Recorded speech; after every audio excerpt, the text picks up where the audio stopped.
Es una buena pregunta. Digamos que el yo suele sentirse bastante crucificado ante las presiones de la sombra y de la máscara.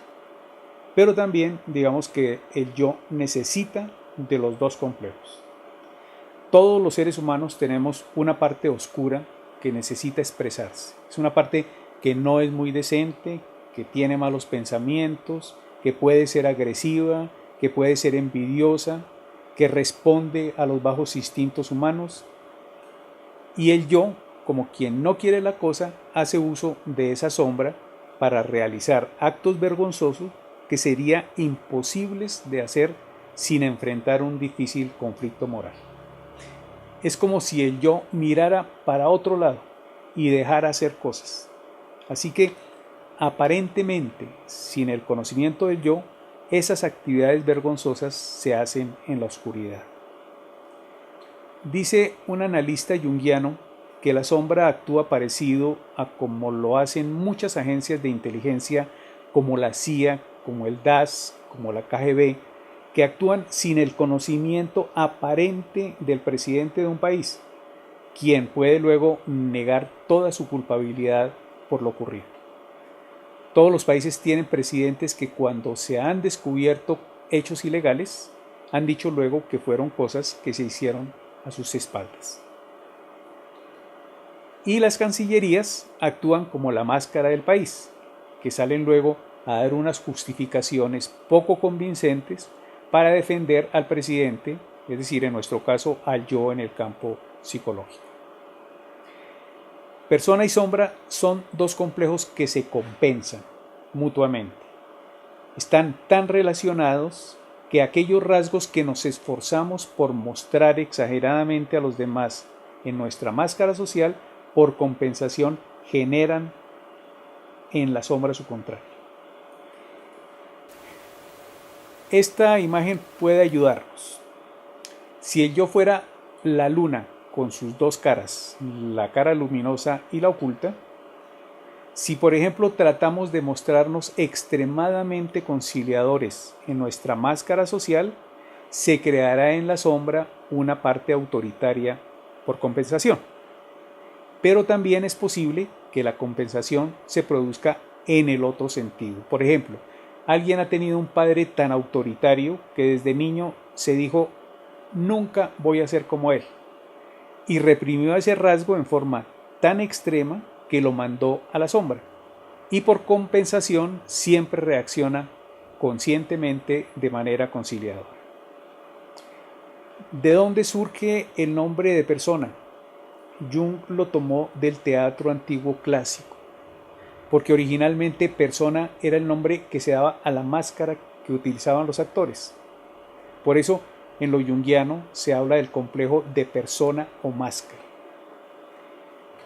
Es muy útil conocer la etimología de las palabras, porque de esa manera descubrimos que persona fue al comienzo el nombre de la máscara que utilizaba el actor, como ya dijimos, luego pasó a llamarse máscara al actor que la usaba y luego pasó a ser sinónimo de cualquier individuo.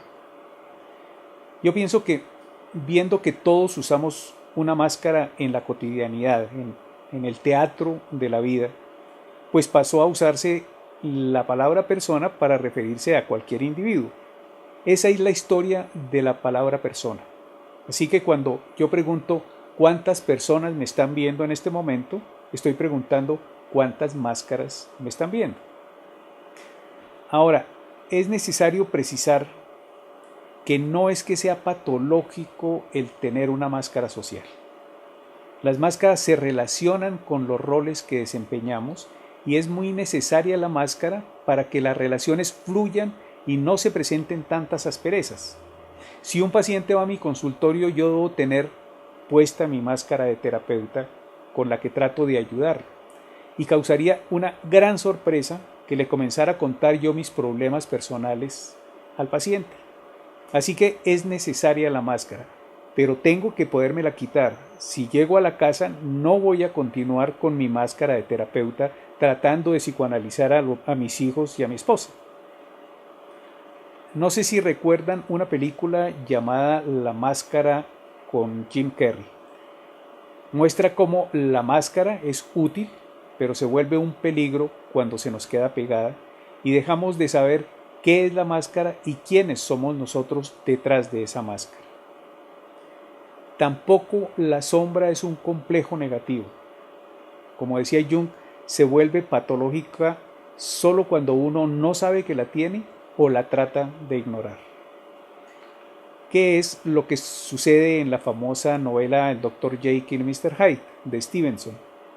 En que el Dr. Jekyll no puede conciliar su bondad con su maldad y por eso terminan escindiéndose como una segunda personalidad, con el drama final, y es que el buen doctor debe matar a su sombra con el resultado de que debe morir él mismo.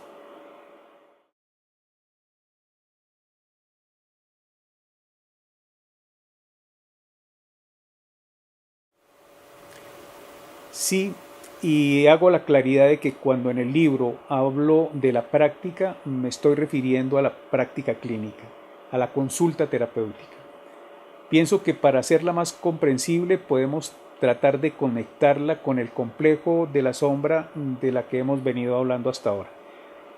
Dijimos que la sombra es inconsciente para los pacientes. Si es así, ¿cómo descubrirla? Hay muchas técnicas y estrategias para hacerlo, entre otras la interpretación de sueños, la imaginación activa, la escritura automática, el diario intensivo, el sand play, que es el juego con la caja de arena, y las amplificaciones, entre otras. Pero quisiera centrarme en una de las técnicas que más uso yo en mi consultorio. Es la técnica de la interpretación de sueños.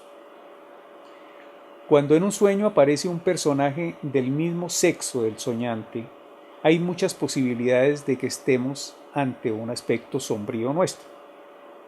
Por ejemplo, si en mi sueño aparece un hombre que actúa en forma exageradamente autoritaria, debemos preguntarnos si ese no es un rasgo que desconocemos conscientemente.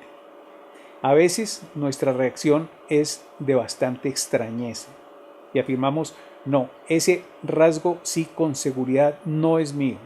Si yo soy todo lo contrario, soy la persona más conciliadora, más sumisa y más tonta de este mundo. Eso, aunque parezca extraño, es la prueba de que el sueño ha dado en el clavo.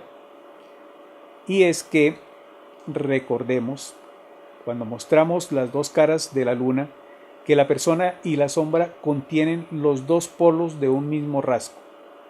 En este caso estamos ante el rasgo conciliación-autoritarismo, uno de los cuales es consciente en la máscara y el otro es inconsciente en la sombra.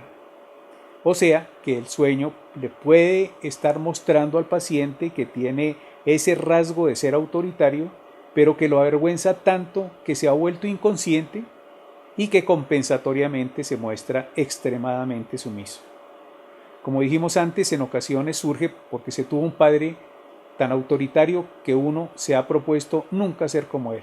Pero el rasgo lo tenemos ahí, en la sombra, así no lo queramos. Además, habría que preguntarnos si no habrá momentos en los que las circunstancias externas no hacen que la sombra autoritaria salga en forma explosiva y violenta, sobre todo con quienes no se le pueden oponer. Por ejemplo, los hijos o la esposa. El gran problema de una sombra como esta es que lleva al individuo a actuar en forma sumisa o autoritaria, pero nunca en forma moderada, nunca en un término medio mesurado. Ahora, ¿cuál es la finalidad de trabajar con la sombra en un proceso terapéutico? Es precisamente conocer esos aspectos desconocidos de uno mismo. Es cumplir con ese objetivo que proponían los griegos a través de su principio conócete a ti mismo. Se trata de integrar esos aspectos inconscientes a la conciencia, lo cual hace parte de ese gran objetivo general llamado proceso de individuación. Pero ese tema lo podemos ampliar en el próximo segmento.